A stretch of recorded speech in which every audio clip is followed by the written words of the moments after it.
Hi, welcome to rock talk. आज हमारा class 6 है। यहाँ पे हम आज पढ़ेंगे ग्राउंड वाटर कैसे के इरोजनल फीचर्स, डिपोजिशनल फीचर क्या क्या बनाता है। बस इसके बाद जियोमॉर्फोलॉजी का पार्ट खत्म हो जाएगा। उसके बाद हम स्ट्रक्चरल और इग्नियस एक साथ कवर करेंगे। हर दिन एक एक वीडियो आएगा इस टॉपिक से। तो चलिए शुरू करते हैं आज का ग्राउंड वाटर का। ठीक है, ग्राउंड वाटर में क्या लिखा है देखिए। No mechanical erosion by ground water at such, मतलब ये मैकेनिकल एक्शन में कुछ भी इरोजनल या फिर डिपोजिशनल स्ट्रक्चर नहीं बनाता है। ये बनाता है किससे? केमिकल एक्शन से, मतलब केमिकली ये डिसॉल्व करता है मटेरियल और मतलब एक जगह प्रेसिपिटेट करता है। बस यही है, जब डिसॉल्व करता है तो फिर वहाँ पे इरोजनल स्ट्रक्चर बनता है, जहाँ पे डिपोजिट करता है वहाँ पे डिपोजिशनल स्ट्रक्चर बनता है। ठीक है, erosion only through chemical processes बोल दिए हैं। उसको क्या बोलते हैं? Solution action of ground water, solution action of ground water. ठीक है, बस यही एक्शन की वजह से ये इरोजनल बनाता है। उसको क्या बोलते हैं? और एक बात, उस जो स्ट्रक्चर है, जो इरोजनल स्ट्रक्चर बनता है अंडरग्राउंड वाटर से, उसको कास्ट टोपोग्राफी बोलते हैं। देखिए KARST, कास्ट टोपोग्राफी बोलते हैं। Erosion of soluble rocks near or at the surface by ground water, karst topography.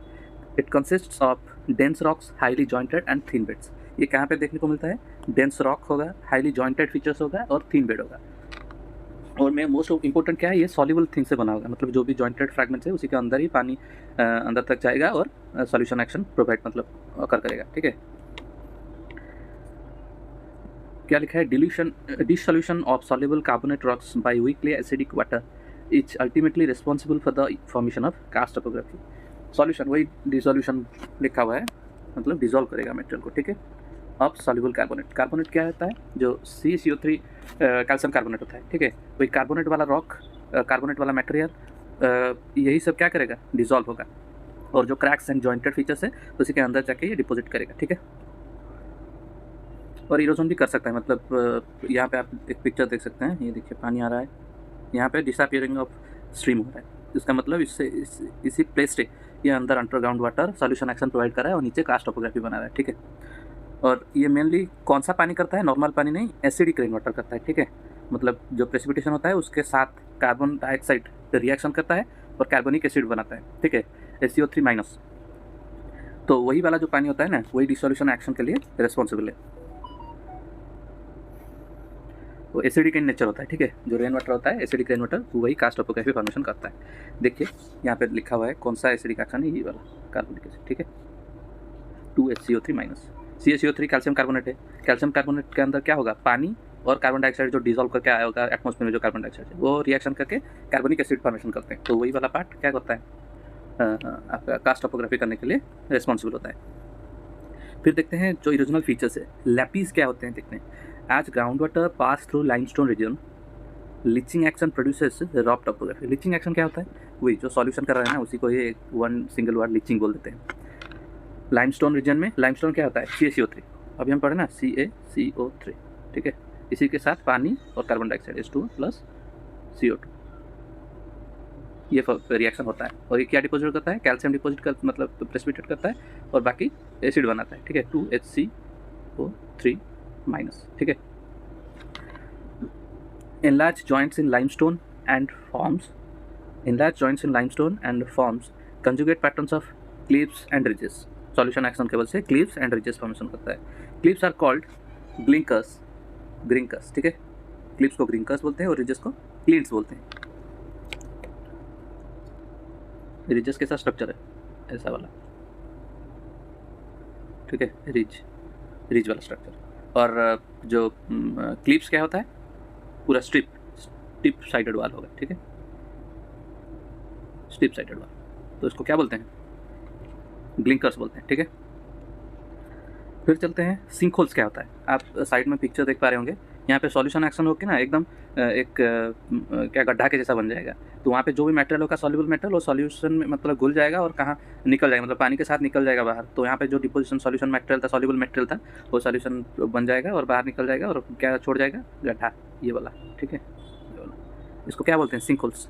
इसका शेप क्या होगा? Conical depression in carbonate rocks formed by solvent action of underground water, also called डोलाइंस। इसी को ही doline भी बोल देते हैं। ठीक है, सिंक होल को डोलाइन, DOLINE, डोलाइन। ठीक है, ये कोनिकल शेप होगा। 3D अगर देखेंगे तो ऐसा वाला स्ट्रक्चर होगा, ऊपर से सॉल्यूशन करके नीचे टैपरिंग डाउन। ठीक है, नैरो डाउन। वेरी, ये साइज है क्या कर सकता है, vary from few metres to hundreds of square kilometres, मतलब इतना बड़ा बड़ा सिंक होल या डोलाइन आपको मिल सकता है। और डेप्थ कितना होगा, 1 मीटर टू 100 मीटर्स, ये वाला डेप्थ वेरी कर सकता है 1 मीटर से लेकर 100 मीटर तक। Rainfall and the surface water percolates through joints in the limestone, destroyed carbonate rocks and carried away from the surface. The small depression gradually forms. मतलब जो भी पानी आता है वो छोटा छोटा डिप्रेशन पहले ग्रेजुअली फॉर्म करता है। On exposed carbonate surface a depression में focus surface drainage accelerating the dissolution process. Debris carried into the developing sinkhole में block the outflow ponding water and creating wetlands. मतलब जो जहाँ पे आपको डिप्रेशन जैसा दिख रहा है ना, वहाँ पे पानी एक्यूमुलेट होगा और ये क्या करता है, डिप्रेशन में फोकस सरफेस ड्रेनेज, मतलब जहाँ से भी ड्रेनेज आ रहा है सरफेस ड्रेनेज वहाँ पे ऐसे आके एक्यूमुलेट करेगा और डिसोल्यूशन प्रोसेस बनेगा वहीं पे नीचे से। यहाँ पे आप पिक्चर देख सकते हैं, यहाँ पे एक्यूमुलेट हो रहा है और नीचे क्या हो रहा है, सॉल्यूशन एक्शन बन रहा है। ठीक है, ये वाला पार्ट यहाँ पे लिखा हुआ है, डिस्क्राइब किया है और कुछ नहीं।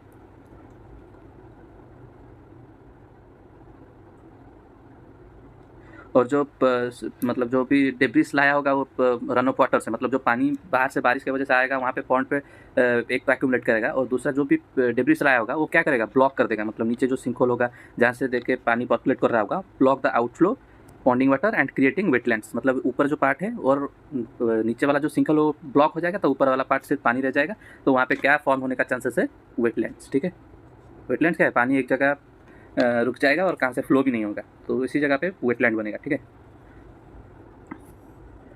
डिसोल्यूशन सिंकहोल्स क्या होता है, granular sediments spell into secondary openings in the underlying carbonate rocks. Secondary openings क्या होता है, जो पहले से मतलब सिंकहोल पहले से जो मतलब होगा ओपनिंग होगा वहाँ पे क्या करेगा, granular sediments spill into the, मतलब जो सेडिमेंट और लाया होगा ऊपर बर्डन मोस्टली सैंडी, मतलब जो भी सेडिमेंट को ऊपर से लाया होगा वो क्या करेगा, ब्लॉक करेगा अंडरलाइंग जो नीचे वाला जो कार्बोनेट होल होगा उसको ब्लॉक करेगा। यहाँ पे देखो क्या कर रहा है, यहाँ पे ये देखो ब्लॉक कर रहा है। ठीक है, इसके अंदर ब्लॉक कर रहा है carbonate bed rocks. Carbonate bed rocks क्या होता है, उसको ये मतलब हो सकता है सॉल्यूशन उसका हो सकता है, लेकिन सॉल्यूशन हो चुका है उसके बाद ऊपर जो पार्ट है वहाँ पे सेडिमेंट आके जब डिपॉजिट होगा धीरे धीरे नीचे सिंक करेगा कार्बोनेट रॉक के अंदर। ठीक है, यहाँ पे देखो स्टेप वाइज दिखा हुआ है कि कैसे यहाँ से यहाँ तक जाने पे थोड़ा थोड़ा सेडिमेंट ऊपर नीचे आ रहा है और नीचे आ रहा है, एकदम सेडिमेंट डिपॉजिट कैसे हो रहा है सिंकहोल के अंदर। ठीक है, ये सब दिखा हुआ है।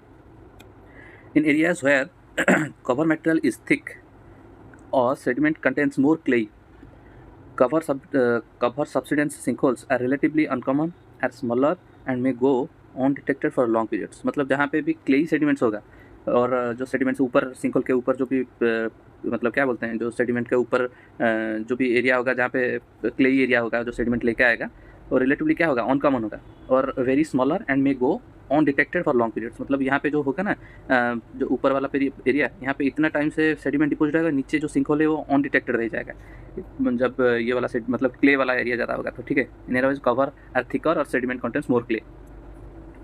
जिस जगह पे क्ले ज़्यादा होगा या फिर सेडिमेंट ज़्यादा होगा उसके नीचे जो सिंकहोल होगा ना वो अनडिटेक्टेड रहेगा बहुत ज़्यादा टाइम के तक। फिर देखते हैं कोलैप्स सिंकहोल क्या होता है। नाम से ही आपको पता लगा है कि सिंकहोल होगा एक टाइम में वो कोलैप्स कर जाएगा नीचे। सेडिमेंट ये वाला पिक्चर में आप देख सकते हैं बहुत ज़्यादा सेडिमेंट ऊपर रहेगा और एक टाइम आएगा जिससे the cavity eventually breaches and the ground surface creating sudden and dramatic sinkhole. मतलब जो क्या बोलते हैं चोरावली, आप समझते हैं नहीं, ये खास करके जो कोस्टल बेल्ट है वहाँ पे दिखता है, पानी नीचे से आके वो सिंकहोल बन चुका होगा, ऊपर सिर्फ सेडिमेंट होगा, एकदम से वो सब्सिडाइज कर देगा, मतलब अंदर कोलैप्स हो जाएगा, तो वो वाला कोलैप्स सिंकहोल बोलते हैं। ठीक है, over time surface drainage erosion and deposition of sediment transport steep walled sinkhole into the shallower bowl shape depression. वही बात को ये बोल रहा है, अलग नहीं। फिर देखते हैं क्या उभाला क्या होता है। उभाला क्या होता है, very large elongated depression in carbonate rocks. जो हम पढ़े पहले सिंकहोल्स या फिर डोलाइंस ये सब छोटा छोटा साइज में होता है और ये क्या होता है, ये बड़ा साइज में होता है, फॉर्म्ड बाय कन्वर्जेंस ऑफ 2 और मोर सिंकहोल्स। मतलब छोटा छोटा जो सिंकहोल्स होता है, सिंकहोल्स या फिर डोलाइंस आप जो भी बोल लीजिए, वो जब कनेक्टेड हो जाता है बीच में, ये वाला छोटा था ना, ये थोड़ा थोड़ा बड़ा होगा सिंकहोल और यहाँ पे भी एक सिंकहोल है, ये थोड़ा बड़ा होगा, सोल्यूशन एक्शन बड़ा होता जाएगा, ये भी बड़ा होता जाएगा, तो एक टाइम आएगा दोनों कनेक्ट कर जाएंगे, तो ये दोनों मिलकर एक बड़ा क्या बनाएंगे, उबाला बनाएंगे। ठीक है, या फिर 2 से ज़्यादा भी सिंकहोल कनेक्टेड हो सकते हैं। फिर देखते हैं कैवर्न्स। कैवर्न्स क्या होता है, टनल्स और underground chamber, roof is intact. मतलब ये नीचे सिंकहोल बनेगा, नीचे मतलब कैविटी होगा लेकिन ऊपर रूफ भी होगा। ये वाला पिक्चर देखिए, यहाँ पे क्या है, ऊपर रूफ है ऊपर रूफ है, ऊपर मटेरियल होगा, ये सब कार्बोनेट का बना है। नीचे लेकिन underground water solution action formation करके नीचे एकदम होल बनाया है, ठीक है, लेकिन ऊपर रूफ है, तो इसको क्या बोलते हैं, कैवर्न्स बोल देते हैं। गैलरीज क्या होता है, horizontal linking passage of connecting caverns. Caverns 2-3 caverns अगर नीचे हैं और एक से दूसरे कैवर्न्स को एक हॉरिजॉन्टल लेयर जो टनल है वो कनेक्ट कर रहा है, तो उसको गैलरीज बोल देते हैं। यहाँ पे देखिए, मैं दिखा देता हूँ। यहाँ पे एक कैवर्न है, ठीक है, इसके ऊपर रूफ इंटैक्ट है, और ये वाला एक कैवर्न है, ये वाला एक कैवर्न है, और ग्रीन में देखिए जो कनेक्टेड चैनल है, ब्लू में, सॉरी ये वाला, ये सब क्या बोलते हैं, गैलरीज बोलते हैं, ठीक है। फिर शाफ्ट क्या होता है, वर्टिकल और inclined passage of connecting caverns. ये वाला अगर वर्टिकली कनेक्ट करता है, ये हो गया है, अभी दिखाता हूँ इसको ग्रीन में, ये वाला ग्रीन में, ये वाला ग्रीन में, ठीक है, ये वाला वर्टिकली अगर करेगा तो उसको शाफ्ट बोलेंगे, कनेक्टेड पैसेज कैवर्न्स के बीच में। फिर देखते हैं पुलजे क्या होता है, large depressions 10 square kilometres or more, characterised by steep slopes and flat floors. If water is high, lakes are created called pulje lakes. If water is high lakes. ठीक है, ये क्या बोलने का चाह रहा है कि बड़ा बड़ा होगा क्या, डिप्रेशंस होगा, और characterised by steep slopes and flat floors. मतलब ये एक सिंकहोल है, मतलब जो पुलजे है, पुलजे किसको बोलते हैं, ये बड़ा एक डिप्रेशन है, उसका जो वाल्स होगा, जो डिप्रेशन होगा, कैवर्न्स में कैसे होता था, कोनिकल शेप में होता था, ठीक है, कोनिकल शेप में होता था, लेकिन यहाँ कोनिकल शेप नहीं होगा, यहाँ पे क्या होगा, ऐसे वर्टिकली दिखा रहा हूँ, ये ऊपर ऐसे रहेगा, ये वर्टिकली नीचे एकदम वाल उसका होगा, और जो उसका फ्लोर होगा वो ऐसे फ्लैट होगा, ठीक है, फ्लैट फ्लोर होगा, तो उसको पुलजे बोल देते हैं। और उसी के अंदर अगर पानी रह गया तो क्या बोलते हैं, पुलजे लेक्स बोल देते हैं। समझ में आया? जो हम पढ़ रहे थे उबाला पढ़ रहे थे, उबाला जैसा ही है ये वाला जो चीज़, क्या पुलजे, लेकिन इसका जो साइड वाल होगा वो वर्टिकली होगा, क्लिप जैसा, ठीक है, और फ्लोर जो होगा वो फ्लैट होगा। फिर देखते हैं hums and pepino hills, small residual hills found on the floor of a polje. यहाँ पे पुलजे पढ़ लिए, पुलजे के अंदर अगर स्मॉल रेसिडुअल हिल्स होगा, मतलब जो डिपोजिशन क्या होगा, या फिर छोटा छोटा इरोजन करके जो रिमिनेंट रहेगा होगा, वो हिल जैसा दिखेगा, तो उसको क्या बोल देते हैं, मतलब फ्लैट फ्लोर के जगह ये क्या होगा, ह्यूम्स एंड पिपिनो हिल्स उसको बोल देते हैं, ठीक है। ये वाला जो फ्लोर है, इसके अंदर ऐसे वाला छोटा छोटा दिखेगा, ऐसा वाला छोटा छोटा हिल्स दिखेगा, तो उसको ह्यूमस एंड पिपिनो हिल्स बोल देते हैं। स्टाइलोलाइट क्या है, irregular structure like boundary developed in limestones, less soluble proportions of any two consecutive beds project into each other. A zigzag line of junction of a bed concerned forms parallel to bed boundaries. अच्छा, यहाँ पे आप देख के पता लगा पाएंगे स्टाइलोलाइट क्या है, जिगजैग पैटर्न में बनेगा, और ये क्या होगा, पैरेलल टू बेड बाउंड्रीज रहेगा। ये है बेड बाउंड्री, ये है बेड बाउंड्री। बेड मतलब क्या है, जो रॉक बेड उसके बाउंड्री है, उससे ये पैरेलल रहेगा, लेकिन उसका जो लाइन है ना वो जिगजैग रहेगा। यहाँ पे भी जिगजैग है, लेकिन पैरेलल टू क्या रहता है, बेड बाउंड्री, तो उसको बोल देते हैं क्या, स्टाइलोलाइट बोल देते हैं, ठीक है। स्टाइलोलाइट के अंदर डिपॉजिट होता है क्या, क्या बोलते हैं उसको, जो सॉल्यूशन एक्शन से जो कार्बोनेट आया होगा ना, वहाँ पे वो डिपॉजिट कर देगा स्टाइलोलाइट के अंदर। इसके वजह से क्या होता है, जो पानी का पैसेज होता है, मतलब जो अंडरग्राउंड वाटर जहाँ पे भी रहता है ना, उसका जाना मुश्किल होता है। मतलब आप सोच सकते हैं, जैसे पानी पर्कुलेट कर रहा था अंदर की तरफ, यहाँ पे देख लीजिए, यहाँ आराम से पानी अंडरग्राउंड वाटर की तरफ क्या कर रहा था, पर्कुलेट कर रहा था, लेकिन स्टाइलोलाइट की वजह से क्या होगा, स्टाइलोलाइट यहीं पे है, यहाँ पे डिपॉजिट कर देगा कुछ मटेरियल जो सॉल्युबल मटेरियल है, तो पानी क्या करेगा, यहीं पे अटक जाएगा, जो रेड में डॉटेड दिखाया हूँ वहाँ पे अटक जाएगा, तो पर्कुलेशन को कम कर देता है स्टाइलोलाइट। ये एक पॉइंट है, थोड़ा याद रखें। फिर नेचुरल ब्रिज के remnant of roof of natural tunnels, मतलब जो भी जो ऊपर जो सॉल्यूशन करने के बाद जो ऊपर वाला पार्ट रहता है ना, तो उसी को बोल देते हैं नेचुरल ब्रिज। मतलब नेचुरली अंदर तक केव होगा और ऊपर कनेक्टर रहेगा, यहीं पे देख सकते हैं ये वाला पार्ट, ठीक है, ये वाला पार्ट, तो इसी को बोलते हैं नेचुरल ब्रिज। सैलो होल्स क्या होता है, जब नेचुरल ब्रिज के अंदर एक छोटा सा सिंक होल होगा तो उसको बोल देते हैं क्या, सैलो होल्स। मतलब छोटा सा होल होगा, उसके अंदर देख के पानी अंदर तक जाएगा, मतलब जो कैविटी है वहाँ पे जाएगा। When sink holes become numerous, मतलब बहुत सारा होगा, sides begin to touch one another, sinkhole short sink creeks develop, those disappear into ground. Along such stream there are small holes where water swirls into small opening leading to the caverns. Such holes are called shallow holes. मतलब जो छोटा छोटा whole होगा जिसी के through वो पानी क्या करेगा, नीचे की तरफ मूव करेगा, उसी को ही शैलो होल्स बोल देते हैं, ठीक है, और कुछ नहीं। फिर देखते हैं ब्लाइंड वैली क्या होता है। ब्लाइंड वैली क्या होता है? Valleys that lead to hill side gradually lose their characters of valley as water from either stream is lost to subsurface channels. मतलब जहाँ पे पानी पहले फ्लो कर रहा था, लेकिन एक टाइम के बाद सिंकहोल की वजह से क्या हुआ, वो गायब हो गया।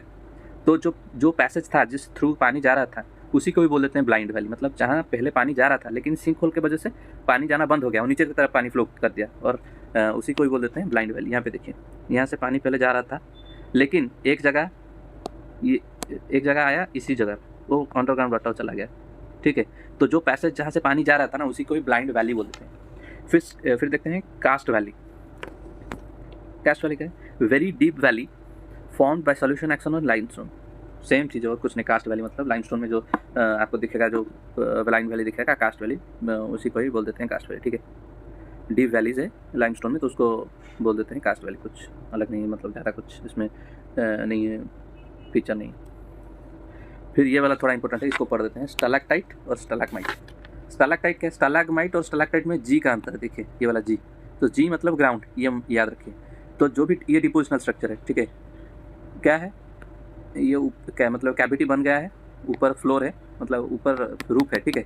यहाँ से आके जो पानी सॉल्यूशन करने के बाद यहाँ पे डिपोजिशन करता है। तो डिपोजिशन जब करेगा ना, तो यहाँ पे थ्रोन लाइक स्ट्रक्चर बनेगा, जो भी सॉल्यूशन करके जो डिपोजिट करेगा। तो ये जो स्टोन ऊपर या डिपोजिट करेगा, इसी को भी बोल देते हैं स्टैलेक्टाइट। और जो नीचे डिपोजिट करेगा उसको स्टैलेक्टाइट, ठीक है, स्टैलेक्टाइट। और ऊपर जो करेगा स्टैलेग्माइट। फिर देखते हैं ड्रिपस्टोन क्या होता है। ड्रिपस्टोन क्या होता है? जब ये जो दो स्ट्रक्चर है वो अपने दोनों के मतलब कनेक्टेड हो जाएंगे। जब ऊपर से ऐसे थ्रोन आएगा, ठीक है, और नीचे भी जो डिपोजिशन होगा ऐसे डिपोजिशन होगा, तो जब ये कनेक्टेड हो जाएंगे ना यहाँ पे केव्स के अंदर, तो उसको क्या बोलेंगे? उसको बोल देंगे dripstone. Together the consist what is known as dripstone. Stalagmite stalactite बोल दिया, राइज ऑफ। स्टैलेक्टाइट ग्राउंड से होता है तो वर्टिकली अप, ठीक है, फ्लोर से निकलता है। और स्टैलेक्टाइट क्या है? कॉलम दैट हैंग्स, देखो ये ऊपर से नीचे की तरफ आएगा, ठीक है। स्टैलेक्टाइट ग्राउंड से निकलेगा तो स्टैलेग्माइट।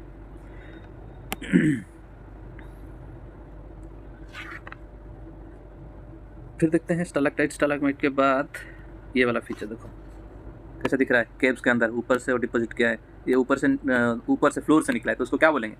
स्टैलेक्टाइट, ठीक है। तो जो ग्राउंड से निकला है, देखो ये वाला ग्राउंड से निकला है, तो इसको क्या बोलेंगे? स्टैलेग्माइट, ठीक है। Depositional features of ground water. Ground water में और क्या होता है? जियोइड दिखने को मिलता है। It's cavity in rock leaned with quartz crystal projecting towards the centre. मतलब जियोइड में क्या होगा? क्वार्ट्ज का ही ये क्या होता है? कैविटी होता है क्वार्ट्ज के अंदर, और जो डिपोजिशन हुआ होगा वो सेंटर के तरफ। जो थ्रोन आप देख रहे थे केव के अंदर, वैसा वाला सेम चीज़ यहाँ पे देखने को मिलेगा अंदर के तरफ, ठीक है, प्रोजेक्ट किए होंगे, तो उसको जियोइड बोल देते हैं, ठीक है। Sinters deposits of silica and calcium carbonate by ground water. Sinters एक टाइप का डिपोजिशन है, ये मतलब कुछ फीचर्स नहीं, बस इस नाम है। अगर सिलिशियस डिपोजिशन होगा और कैल्शियम कार्बोनेट का डिपॉजिट होगा ग्राउंड वाटर से, मतलब जो भी डिपॉजिट करेगा, तो वो जो मटेरियल होगा वो सिलिका का होगा या फिर कैल्शियम कार्बोनेट का होगा, तो उसको सिंटर बोल देते हैं। फिर कंकर क्या होता है? लूज ग्रेवल और alluvium which have been subjected to cementation and compaction. ये जो बड़ा बड़ा ग्रेवल होता है, इसके बीच में जो सीमेंटेड मटेरियल्स आके डिपॉजिट होता है, और उसके वजह से ये जो ग्रेवल्स होता है ना, ये कनेक्टेड हो जाता है ईच अदर से। और अगर कनेक्टेड होने के बाद ऊपर से प्रेशर पड़ेगा और ये कॉम्पैक्शन हो जाएंगे, तो उसको क्या बोलेंगे? कंकर बोल देंगे। लूज ग्रेवल और alluvium which have been subjected to cementation and compaction. बस इतना ही था। Thank you for watching. अगर कुछ डाउट है तो फिर आप पूछ सकते हैं कमेंट सेक्शन में। Thank you.